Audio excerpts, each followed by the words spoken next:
এতক্ষণ আমার প্রায় মিলিয়ন ডলার দেওয়া হয়ে গেছে। এবার সময় এসেছে আরো বেশি দেবার, আমাদের এপিক গ্র্যান্ড ফিনালে নেইমারের সাথে, যার জন্য তোমরা সবাই এতক্ষণ অপেক্ষা করছিলে। বিশ্বের অন্যতম সেরা ফুটবল প্লেয়ার নেইমার, একজন ইন্টারন্যাশনাল ফুটবল সুপারস্টার, 28টা চ্যাম্পিয়নশিপের বিজেতা, একটা অলিম্পিক গোল্ড মেডেল, আর এছাড়াও ব্রাজিলের সর্বকালের সব থেকে বেশি গোলদাতা।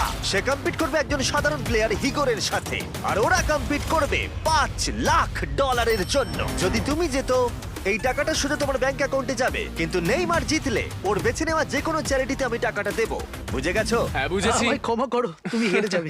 আরে নেইমার বলছে তুমি হেরে যাবে, তোমার কি এটাই মনে হয়? না, একদমই না। ঠিক আছে, নেইমার এটা থেকে ভয় পাবে না।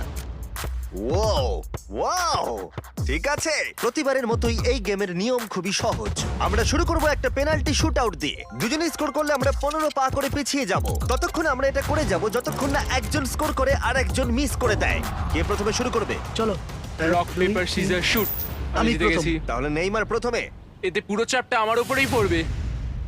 ইজি। ইজি। ঠিক আছে, আমরা দেখলাম দুজনেই স্কোর করলো, কিন্তু এবার আমরা 15 পা পিছিয়ে যাব। ও নেইমার এবার সিরিয়াস হচ্ছে। তোমার এবার ভয় পাওয়া উচিত, ও কিন্তু জুতোর ফিতে বাঁধলো।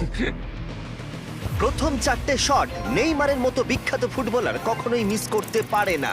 এতক্ষণ পর্যন্ত দুজনেই খুব সহজেই মারছে। 5 নম্বর শট থেকে নেইমারের সাথে সাধারণ প্লেয়ারের পার্থক্য বোঝা যাচ্ছিল। অফিসিয়ালি দুজনের পক্ষেই চ্যালেঞ্জটা এবার কঠিন হচ্ছে। যতক্ষণ না মিস হচ্ছে ততক্ষণ আমরা পিছবো। এবার তুমি ঠিক আগে আছে? মারো। আমি আগে কোচ মারবো। চায় তুমি প্রথমে শট মারো। ঠিক আছে, মারছি। ও ও, ঠিক আছে, এটা এখনো পর্যন্ত তোমার সবথেকে বাজে শট। এবার নেইমারের পালা। ও ও মাই গড, বলটা পুরো সুইং করে গোলের ভেতরে গিয়ে ঢুকলো। চাপে পড়লে খুব ভালো লাগে। বিশ্বকাপের চাপের সাথে এটা তুলনা হয়? না, বিশ্বকাপে আরো বেশি চাপ। দাঁড়াও দাঁড়াও, তুমি শট মারার আগে তুমি $5 লাখ চেকটা ধরো। নিশ্চয়ই। তুমি এটা গোল করলে আর ও মিস করে দিলে এটা তোমার হয়ে যাবে। তুমি নেইমারকে হারাতে পারবে, ঠিক আছে? ভরসা রাখো। ঠিক আছে।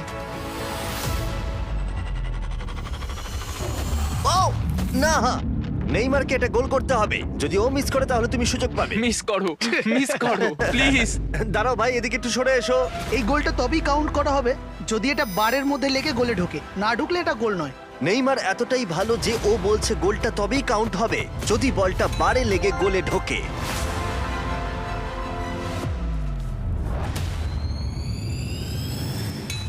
ও ভাই আর মিস করো না, আরে সত্যি মিস বলছি, করো তুমি না ভাই, পারবে। চলো।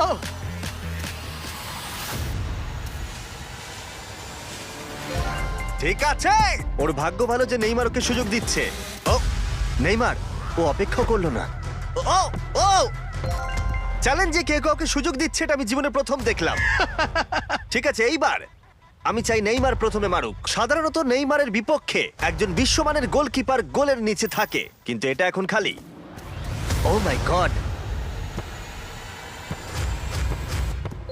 ভাই তোমার জন্য আমার চিন্তা হচ্ছে, এটাই হয়তো শেষ তুমি সুযোগ। শুধু ওই আচ্ছা। ক্যামেরাটাকে টার্গেট করো, ঠিক দেখো আছে, বলটা গোলে নেইমার ঢুকে তোকে যাবে। খেলা ওই শেখাচ্ছে। ক্যামেরাটা।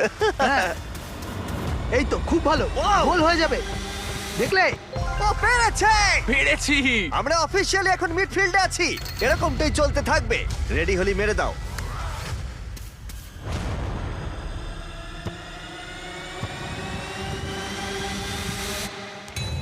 ও মাই গড! ওইটা গোল নয় নাকি গোল? দাঁড়াও একবার কি দেখি, চলো। দাঁড়াও দাঁড়াও, এই দেখো, এটা অন দা লাইন আছে। বেশিরভাগটা কিন্তু লাইনের ভেতরে। এটা গোল। না, এটা পুরোটা ঢুকতে হবে। ও তাই নাকি? নেইমার এদিকে এসে দেখে যাও। না না, গোল নয়, গোল নয়। বলটা অন দা লাইন। না, গোল এটা নয়, গোল গোল হয়নি। হয় না। বল যদি লাইনে টাচ করে থাকে তাহলে টেকনিক্যালি গোল নয়। আর যেমনটা দেখতে পাচ্ছ এটা অন দা লাইন, তার মানে তুমি স্কোর করে দিলে জিতে গোল যাবে। মারলে জিতে যাবে। হ্যাঁ। মিডফিল্ড থেকে এখন তোমাকে $5 লাখ শট মারতে হবে। হ্যাঁ। ঠিক আছে, মনে রাখো কিন্তু $5 লাখ বাজিতে রয়েছে। ওর জীবনের সব থেকে বড় শট গোট নেইমার দেখছে হিগোর পারে কিনা।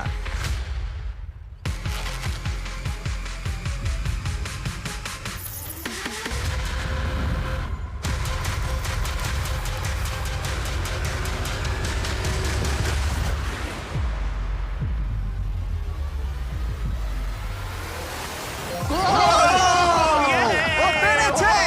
খুব ভালো! আমি পেরেছি। আরে ডলফিন কোত্থেকে এলো? আমি তো বুঝতেই পারছি না। আমি পেরেছি। তুমি পেরেছো ভাই, খুব খুব মিষ্টি। ভালো। এই নাও তোমার $5,00,000 Yes! তুমি জিতে আমি গেছো, খুব পেরেছি! ভালো। পেরেছি, আমি পেরেছি ও, ও, ভাই। ও। হ্যাঁ, হ্যাঁ। এসব কি হচ্ছে? আরে ও কি খেয়ে নিচ্ছে? আমি জানি না কি হচ্ছে। সাবস্ক্রাইব